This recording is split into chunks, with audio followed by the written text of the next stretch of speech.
The Texas sun beat down mercilessly on the small diner in Navasota, where Jean-Claude Van Damme sat in his usual corner booth. At 63, the legendary action star had traded Hollywood's glitz for small-town simplicity. His weathered hands wrapped around a coffee cup as he read the morning paper, gray stubble covering a face that once graced movie posters worldwide. Dorothy Patterson, the diner's owner, poured fresh coffee with motherly concern. "You eating today, or just staring at those eggs again?" she asked, nodding toward his untouched breakfast. Van Damme managed a tired smile. "Still thinking." "About what?" Before he could answer, the diner's bell chimed. Frank Morrison entered, his military bearing unmistakable despite civilian clothes. The former Marine sergeant had been Van Damme's friend for decades, one of the few who remembered him before the fame. "Morning, Gene," Frank said, sliding into the opposite seat. "Seen the news?" "What news?" Frank pulled out his phone, scrolling through headlines. "That cocky kid Marcus Velasco is running his mouth again. Says you're washed up, a Hollywood fake who never fought a real fight in his life." Van Damme's jaw tightened slightly, but his voice remained calm. "Words don't hurt me anymore, Frank." "Maybe not, but he's challenging you to a fight. Public exhibition. Says it's time to expose the truth about movie martial artists." Dorothy leaned closer, wiping her hands on her apron. "That boy's been all over the internet, talking trash about anyone who'll listen. Claims he's the future of martial arts." Marcus Velasco was 28, undefeated in mixed martial arts, and possessed the kind of arrogance that only came with never tasting real defeat. He'd built his career on flashy victories and even flashier insults. His social media was filled with videos mocking aging action stars, calling them relics of a bygone era. "He's got 12 million followers," Frank continued, showing Van Damme the phone screen. "Says if you accept, it'll be the biggest fight of the decade.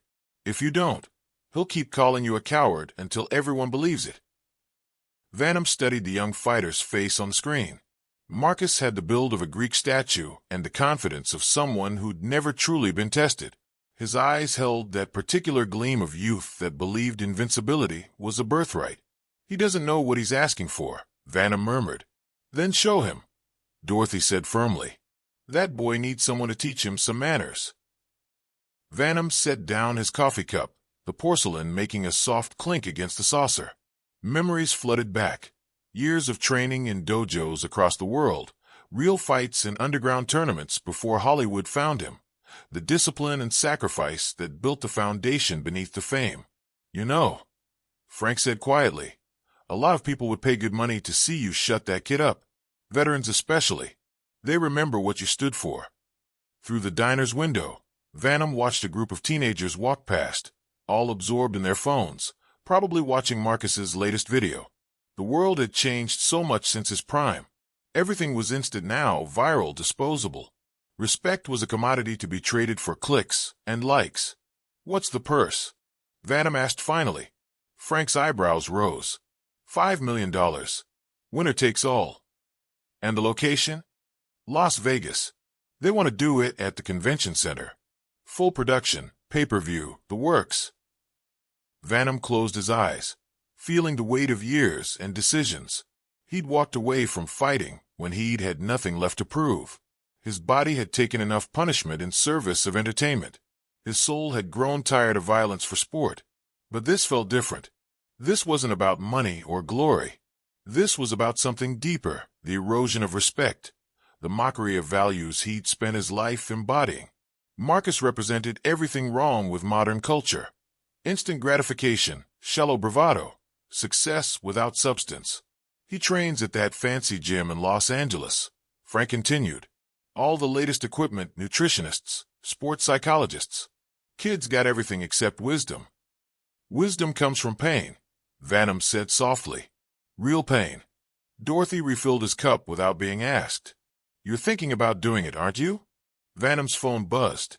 A text message from Jerry Kessler, a promoter he'd worked with years ago. "Gene, the kid's serious. This could be huge. Worth considering. Call me." The diner felt smaller suddenly, the quiet life he'd built seeming fragile against the storm brewing beyond its walls. He thought about his morning routine, The jog through empty fields, the meditation by the creek, the simple peace of anonymity. If I do this, Van Damme said slowly, it changes everything. Win or lose, the peace is gone. Frank leaned forward. Maybe some things are worth breaking peace for. Outside, a news van pulled into the parking lot. Somehow, word had leaked that the legendary Jean-Claude Van Damme was being courted for the fight of the century. A reporter and cameraman climbed out, adjusting equipment. Too late to hide now, Dorothy observed. Van Damme stood, placing a $20 bill on the table. Frank called Kessler. Tell him I'll do it. You sure about this? At the door, Van Damme paused. The reporter was approaching, microphone ready, questions forming. Behind him lay the quiet diner, the untouched eggs, the simple life of a man trying to find peace in his golden years. Ahead waited a storm of cameras, contracts, and combat. Sometimes, Van Damme said, pushing open the door, legends don't get to choose their final chapter. The reporter's first question hit him like a spotlight. Mr. Van Damme, is it true you're accepting Marcus Velasco's challenge? Jean-Claude Van Damme looked directly into the camera and spoke the words that would echo around the world. Tell him I accept. 3 weeks before the fight, Las Vegas hummed with electric anticipation. The MGM Grand's billboards displayed two faces, Marcus Velasco, young and snarling with predatory confidence, and Jean-Claude Van Damme, weathered but resolute, eyes holding depths that spoke of battles fought in shadows most would never see. In a converted warehouse on the outskirts of Henderson, Nevada, Van Damme prepared in silence. Gone were the glitzy gyms, with their mirrors and music. This space contained only essentials. Heavy bags worn smooth by countless fists, wooden training dummies, scarred by decades of practice, mats stained with the sweat and blood of serious training. Frank Morrison watched his friend move through forms that seemed to defy age. At 63, Van Damme's body still flowed like water, each movement precise and economical. Years of movie stunts had taken their toll, but beneath the accumulated damage lived something deeper. Muscle memory forged in fire, reflexes honed by necessity rather than performance. Your cardio's better than men half your age, Frank observed, marking notes on a clipboard. Van Damme finished a sequence of kicks, breathing barely elevated. Fear is the best motivation. You afraid of losing? I'm afraid of what happens if I lose badly. The distinction mattered. Losing with dignity was acceptable. Being exposed as a fraud would destroy more than pride. It would shatter the faith of everyone who'd ever believed in the values he represented. Meanwhile, across town at the state-of-the-art Extreme Fitness compound, Marcus Velasco held court for a gathering of sports reporters and social media influencers. The facility resembled a space station more than a gym. LED lighting, holographic displays showing biometric data, recovery chambers that looked like alien pods. The old man's delusional, Marcus declared, pummeling a heavy bag with combinations that generated thunderous impacts. He's built his whole life on fake fights with choreographed outcomes. This is reality. His trainer, a former UFC champion named Rico Santos, nodded approvingly. Marcus hits harder than anyone I've ever seen. His ground game is perfect. His cardio could power a small city. The camera crews captured every moment, every boastful declaration. Marcus's social media team packaged the footage into viral content that generated millions of views within hours. The narrative was simple: youth versus age, reality versus fantasy, the future destroying the past. But in a dimly lit office above a pawn shop downtown, other forces were taking interest in the upcoming bout. Dmitry Petrov, lieutenant to Russian crime boss Viktor Koslov, studied betting odds on his laptop screen. The numbers told a story that made him smile. The old actor is a 12-to-1 underdog, he reported into his encrypted phone. Nobody believes he can win. Viktor Koslov's voice crackled through the speaker with the authority of a man accustomed to being obeyed. Then we bet everything on Velasco. If the old man somehow wins, we have other ways to collect. Dmitry understood. Their organization had tentacles reaching into every major sporting event in the city. Fighters who didn't cooperate found themselves facing consequences that made losing seem pleasant by comparison. What about insurance? Dmitry asked. The boy Marcus owes us $3 million from his gambling habit. He doesn't know we own his debt yet. Win or lose, he belongs to us after this fight." Back in the warehouse, Van Damme's training took on an intensity that concerned Frank. The aging warrior pushed himself through routines that would cripple ordinary men, his body remembering skills that predated his Hollywood career by decades. "You're training like you're preparing for war, not an exhibition," Frank said during a water break. Van Damme wiped sweat from his face with a towel. "What's the difference?" The question hung in the air like smoke. Frank had known Jean-Claude before the fame, back when he'd fought in underground tournaments across Southeast Asia. Those weren't exhibitions, they were survival contests where defeat meant more than embarrassment. That was 30 years ago. Frank reminded him gently. The body forgets. The mind remembers. That evening, Van Damme sat alone in his hotel room, studying footage of Marcus's recent fights. The young man was undeniably skilled. His striking was crisp, his grappling sophisticated, his athletic ability phenomenal. But something was missing, something that couldn't be taught or trained. A knock at the door interrupted his analysis. He opened it to find Jerry Kessler, the fight's promoter, sweating through an expensive suit despite the air conditioning. "Gene, we need to talk." Kessler entered without invitation, his nervous energy filling the sparse room. "The betting's gone crazy. You're such a massive underdog that the casinos are worried. If you somehow win, it could bankrupt some of the smaller books. And some very serious people are asking questions about the fight's legitimacy. They want assurance that everything's on the up and up." Van Damme's expression hardened. "You mean they want to know if it's fixed?" "I mean they want to know if you understand the financial realities involved. A lot of money's riding on the expected outcome. The expected outcome is that Marcus beats me senseless." "Exactly. And as long as that happens, everyone's happy. Deviating from expectations, well, that would create problems for everyone involved." After Kessler left, Van Damme returned to the fight footage. But now he saw it differently. This wasn't just about proving himself against a young challenger. Forces were aligning that made the fight about much more than martial arts prowess. He picked up his phone and dialed Frank's number. "We need to change our approach," Van Damme said when his friend answered. "What do you mean?" "This fight isn't happening in a vacuum. There are people with serious money involved who expect me to lose. If I don't, they might try to ensure their investment pays off anyway." Frank was quiet for a long moment. "You saying what I think you're saying?" "I'm saying we need to prepare for more than just Marcus Velasco." Through his hotel window, the Las Vegas Strip blazed with neon promises and electric dreams. Somewhere in that maze of light and shadow, powerful men were making calculations that reduced human conflict to profit margins and acceptable losses. Jean-Claude Van Damme had walked into more than a fight. He'd stepped into a web of corruption that would test more than his physical abilities. The young challenger was just a beginning. The real battle would be against forces that viewed honor as a commodity and integrity as a weakness. In 3 weeks, the world would watch him step into a ring. But the fight had already begun. Fight night arrived with the weight of inevitability. The Las Vegas Convention Center had been transformed into a coliseum of modern gladiatorial combat. Its cavernous space, filled with 20,000 screaming voices and the harsh glare of television lights that turned everything into sharp contrasts of brightness and shadow.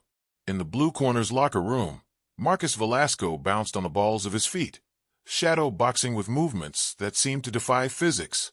His entourage surrounded him like satellites orbiting a sun.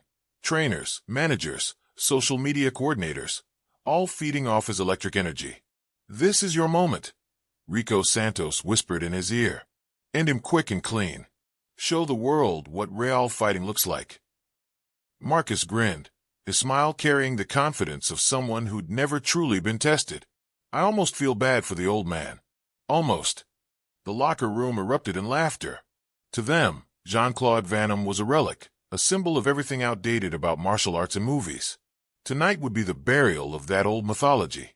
Across the corridor, in a locker room that seemed smaller and darker by comparison, Van Damme sat in perfect stillness. Frank Morrison checked and rechecked equipment, his military precision masking deep concern. The betting odds had shifted even further against Van Damme in the final hours, 18-1 now, numbers that reflected the world's complete lack of faith in his abilities. "You remember what we talked about?" Frank said quietly, adjusting the tape on Van Damme's hands. "I remember everything." Their conversation from earlier echoed in the silence. Frank had confirmed their suspicions. The fight was surrounded by more than sporting interest. Russian money had flooded the betting markets, and whispers suggested that Van Damme's defeat was more than expected. It was required. A knock at the door announced Jerry Kessler's arrival. The promoter's face was slick with perspiration, his eyes darting nervously around the room. "5 minutes, Gene. You ready for this?" Van Damme stood slowly, his movement carrying the weight of accumulated years and wisdom, as ready as a man can be. "Remember, it's just an exhibition. Nobody expects miracles." After Kessler left, Frank gripped his friend's shoulder. "Whatever happens out there, I'm proud to know you." "This isn't goodbye, Frank." "Isn't it?" The question lingered as they made their way through corridors, filled with the controlled chaos of live television production. Camera crews captured every step, every expression, building the narrative that millions would consume. The aging action star walking toward his inevitable humiliation. It was perfect entertainment. The arena erupted when Marcus made his entrance, emerging through clouds of smoke and laser lights like some ancient god of war. His youth and athleticism were on full display, his body a testament to modern training methods and genetic perfection. The crowd's roar was deafening, feeding his already swollen confidence. Then came silence. Jean-Claude Van Damme walked through the crowd without fanfare, without music, without theatrical lighting. He wore simple black shorts, his torso bearing the scars and stories of a lifetime spent in genuine combat. His presence was different, quieter but somehow heavier, like the calm before a storm. As he moved through the press of spectators, something remarkable happened. A path cleared before him without anyone giving orders. Cameras turned. Phones rose. Even the loudest voices fell silent, recognizing something they couldn't quite name. In the VIP section, powerful men watched with calculating eyes. Dmitry Petrov sat with Viktor Kozlov's other lieutenants, their fingers drumming impatiently on expensive suits. Nearby, FBI agent Tommy Rodriguez maintained his cover as a college student, his earpiece barely visible beneath carefully styled hair. "Control, be advised," he whispered into his lapel microphone. "Russian contingent is present and heavily invested in the outcome." Frank Morrison found his seat ringside, but his attention wasn't on the fighters. He'd spotted the suspicious faces in the crowd, the subtle positioning of men who didn't belong at a sporting event. This was about to become more than a fight. The referee called both fighters to the center of the ring for final instructions. Up close, the contrast was even more striking. Marcus practically vibrated with nervous energy, his youthful arrogance masking deeper insecurities. Van Damme stood perfectly still, his breathing controlled, his eyes holding depths that spoke of battles fought in places where losing meant more than embarrassment.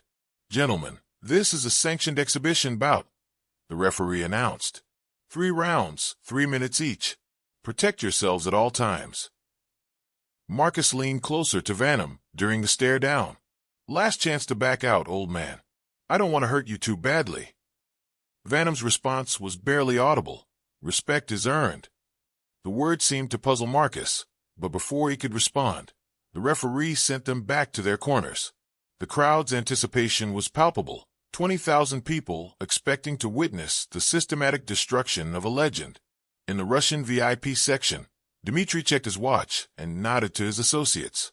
Everything was proceeding according to plan. The betting pools were closed, their money was committed, and the outcome was assured. In a few minutes, they would be significantly wealthier. What none of them understood was that legends don't die easily. And sometimes, when pushed too far, they remind the world why they became legends in the first place. The bell rang, and Marcus exploded from his corner like a missile, his youth and training giving him every advantage except the one that mattered most. Wisdom earned through genuine hardship. Vanna moved differently than expected, not with the theatrical flourishes of his movie roles, but with the economical precision of a man who'd learned that survival required efficiency over style. His first block was simple, almost casual, but it redirected Marcus's initial assault with minimal effort. "Come on, old man." Marcus taunted, throwing combinations that looked devastating but found only air. But Van Damme wasn't fighting the young man in front of him. He was fighting time itself, gravity, the accumulated damage of decades, and forces both visible and hidden that had already decided his fate. The real battle wasn't just beginning.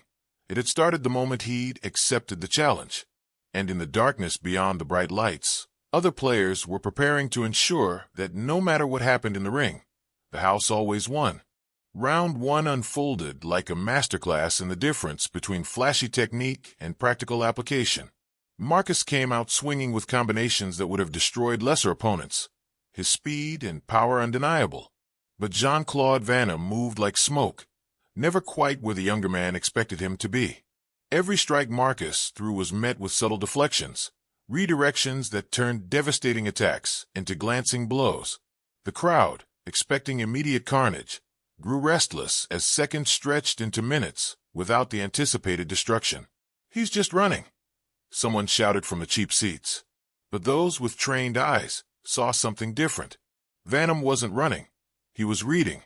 Each exchange taught him something about Marcus's patterns, his tells, the subtle habits that even elite fighters developed. The young champion fought with textbook technique, but textbooks didn't account for the chaos of real combat. As the round progressed, Marcus's frustration became visible. His combinations grew wilder, less precise. Sweat beaded on his forehead despite the air conditioning, and his breathing became slightly labored, not from exertion, but from the stress of nothing going according to plan. Van Damme, meanwhile, seemed to be conserving energy, his movements minimal but perfectly timed. When Marcus threw a particularly aggressive combination, the older man simply stepped aside and delivered a quick jab to the ribs. Nothing spectacular, but enough to remind everyone watching that he was still dangerous. The bell ended round 1 with both fighters still standing, but the atmosphere had shifted. The crowd's bloodthirsty excitement had evolved into something more complex, curiosity mixed with growing respect for the aging warrior who refused to collapse on schedule.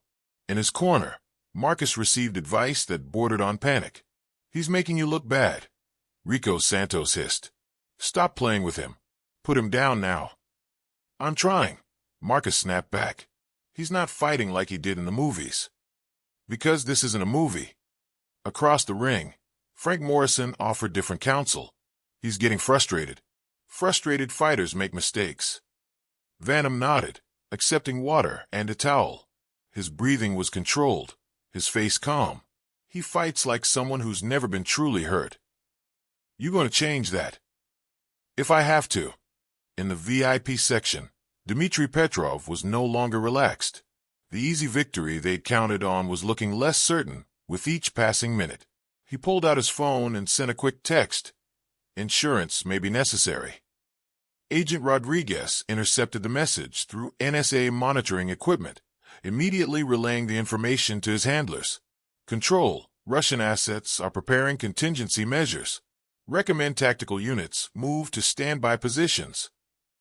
Round 2 began with Marcus abandoning subtlety entirely. He launched himself forward in a flurry of strikes that showcased every aspect of his training: boxing combinations, Muay Thai kicks, wrestling takedowns. It was impressive, powerful, and completely undisciplined. Van Damme weathered the storm like a mountain enduring a hurricane. He absorbed what he couldn't avoid, redirected what he could, and waited for the inevitable opening that desperation always created. When it came, a wild overhand right that left Marcus momentarily off balance, Van Damme struck. The counter was beautiful in its simplicity. A palm strike to the solar plexus that doubled Marcus over, followed by a sweep that sent him tumbling to the canvas. The crowd erupted, not in celebration, but in shock. The impossible was happening. Marcus scrambled to his feet, his face flushed with embarrassment and rage. "Lucky shot, old man." But as the round continued, luck had nothing to do with it. Van Damme began to demonstrate why age and treachery could triumph over youth and skill. His strikes weren't flashy, but they found their targets with surgical precision. Each blow carried the accumulated wisdom of decades, targeting nerve clusters, pressure points, angles of attack that maximized damage while minimizing effort. By the time the bell rang, Marcus was visibly rattled.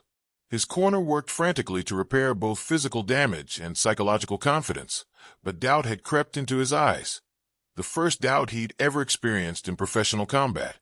In the Russian section, panic was setting in.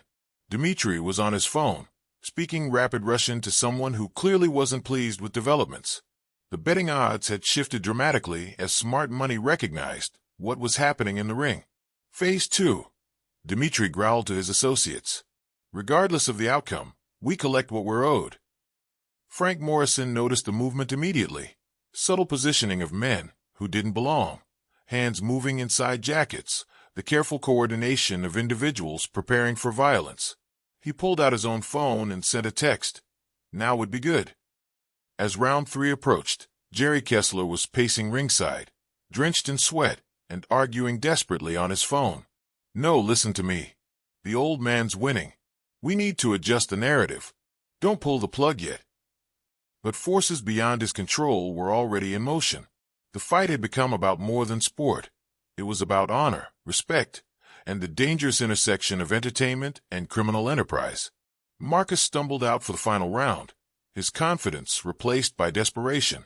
He knew now that he was facing something beyond his experience. Not just a fighter, but a warrior shaped by conflicts that existed beyond the sanitized world of modern mixed martial arts.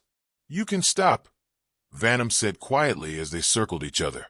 You've proven your point to the wrong people. What do you mean? Look around. This isn't about us anymore. Marcus followed Van Damme's gaze to the crowd, noticing for the first time the tension that had nothing to do with sporting competition. Men were moving with purpose, positioning themselves in ways that suggested preparation for something far more serious than athletic competition. If I lose, Marcus whispered, they'll kill me. I owe them millions. Van Damme's expression hardened as the full scope of the situation became clear. This young man wasn't just an arrogant challenger. He was a trapped animal, forced to fight for survival against opponents he'd never chosen. Who? Van Damme demanded. Koslov's people. This fight was supposed to pay everything back.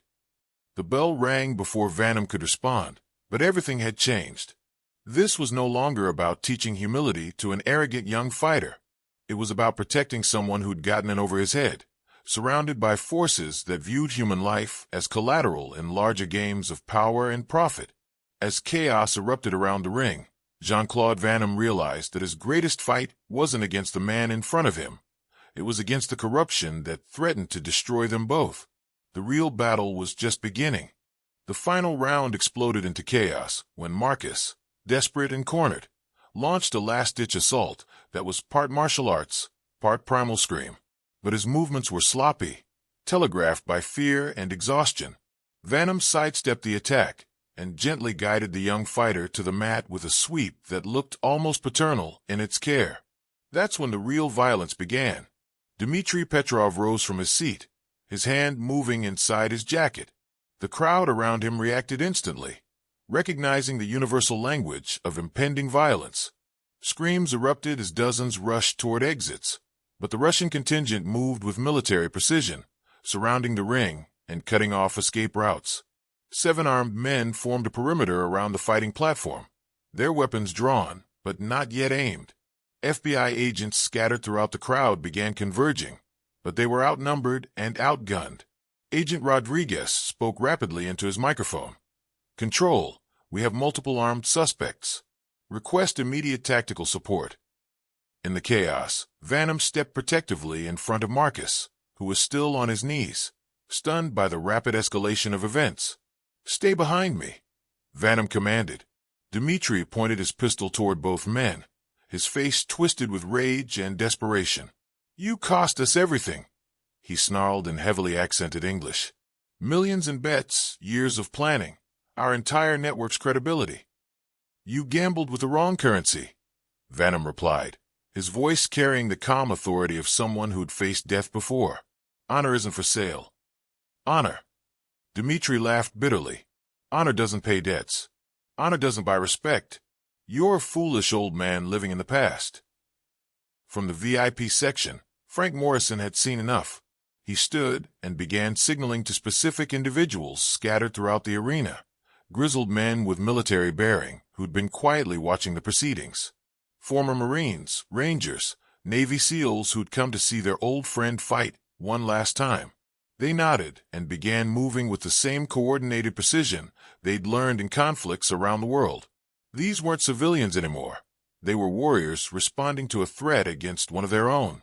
Viktor Kozlov himself entered through the main corridor, flanked by bodyguards and radiating the cold authority of someone accustomed to absolute power. He was tall, impeccably dressed, and carried himself with the confidence of a man who'd never encountered consequences for his actions. "Jean-Claude Van Damme," he said, his thick Russian accent dripping with contempt. "The famous actor who thinks he's a real fighter." Van Damme didn't respond immediately.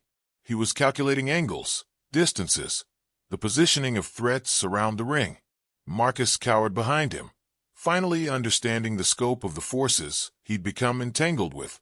"You've destroyed years of careful work," Kozlov continued. "A network that took half my life to build. And for what? To protect this arrogant boy who mocked you publicly." "No one owns anyone," Van Damme said quietly. Kozlov's nostrils flared. "You're naive. In the real world, everyone has a price. Everyone can be bought, sold, or broken." "Then you don't know me very well." What happened next would be analyzed and replayed millions of times across social media and news networks. Kozlov reached for a weapon, but Van Damme was already moving. His right foot launched into a spinning roundhouse kick that struck the gun from Kozlov's grip before the trigger could be pulled. The weapon spun away, clattering uselessly under the ropes. Kozlov's bodyguards lunged forward, but they were intercepted by FBI agents bursting from both sides of the arena. Gunfire erupted, not the controlled violence of movies, but the sharp, terrifying reality of automatic weapons in an enclosed space. But the real battle was taking place in the ring itself, where Dmitri's men had climbed through the ropes and were advancing on Van Damme with deadly intent. The aging warrior faced 7 armed attackers with nothing but his hands and a lifetime of training that had prepared him for exactly this moment. What followed was a masterclass in applied violence that no amount of movie choreography could have prepared the audience for. Van Damme moved like water flowing around obstacles, each motion economical and devastatingly effective. The first attacker went down to a dislocated elbow and a shattered collarbone. The second found himself unconscious before he understood what had happened. This wasn't the theatrical combat of his film career. This was the brutal efficiency of someone who'd learned to fight for survival in places where losing meant death. Every strike was calculated to disable, every movement designed to position him for the next threat. Within 90 seconds, 5 enforcers lay groaning or unconscious around the ring. Dmitri still held his gun, but his hands were shaking as he realized his empire was crumbling around him. The systematic violence he'd orchestrated was being turned against him by a man he dismissed as a Hollywood relic. "You don't understand," Dmitri shouted desperately. "This was bigger than a fight. You've ruined everything." Van Damme advanced slowly, his breathing controlled despite the exertion. "I understood the moment I saw your eyes. You came here with greed. I came with purpose." Marcus, watching from behind the older man, felt something shift inside himself. This wasn't about martial arts techniques or athletic ability. This was about character, about standing up for principles even when it was dangerous, about protecting others even at personal cost. Sirens wailed outside as federal tactical teams surrounded the building. Dmitri raised his weapon one final time, but Marcus surprised everyone, including himself, by stepping between the gun and Van Damme. "No more," the young fighter said, his voice steady for the first time all evening. Dmitri hesitated, confusion replacing desperation in his eyes. That moment of uncertainty was all Van Damme needed. He launched into a spinning hook kick that connected perfectly with Dmitri's wrist, sending the weapon flying across the ring. The Russian lieutenant collapsed, his hand shattered, his organization in ruins. FBI agents swarmed the ring as tactical teams secured the building. Viktor Kozlov was handcuffed beside his fallen lieutenants, his carefully constructed criminal empire exposed and dismantled in a single evening. In the sudden quiet that followed, Van Damme and Marcus stood together in the center of the ring, teacher and student, wisdom and youth, honor triumphant over corruption. The fight that had begun as entertainment had become something far more significant, a reminder that some values were worth fighting for, regardless of the cost. The crowd, those who had remained, began to applaud, not the manufactured enthusiasm of sporting entertainment, but the genuine respect of people who had witnessed something rare, the victory of principle over pragmatism, courage over calculation. As paramedics tended to the wounded and investigators began collecting evidence, Jean-Claude Van Damme helped Marcus to his feet. The young fighter's arrogance was gone, replaced by understanding and genuine humility. "I want to learn," Marcus said quietly. "The right way this time." Van Damme smiled, the first genuine smile he'd worn all evening. "Then let's begin." Outside, the Las Vegas Strip continued its eternal dance of neon and noise, but something fundamental had shifted. A legend hadn't just survived. He had reminded the world why legends endure. Not because they're perfect, but because they stand for something greater than themselves, even when standing alone. The fight was over. The real training could finally begin,